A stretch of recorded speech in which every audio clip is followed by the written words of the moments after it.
Sa makasaysayang pagtalumpati sa batasang pambansa ng Prime Minister ng Japan na si Kishida Fumio. Pangunahing mensahe niya ang pagtataguyod sa maritime order na naayon sa batas at hindi sa dahas.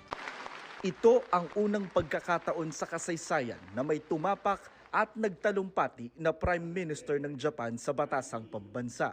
Sa kalahating oras na talumpati ni Japanese Prime Minister Kishida Fumio, pinakapinalakpakan ang kanyang pahayag tungkol sa pagtatanggol sa Pilipinas kaugnay sa tensyon sa South China Sea.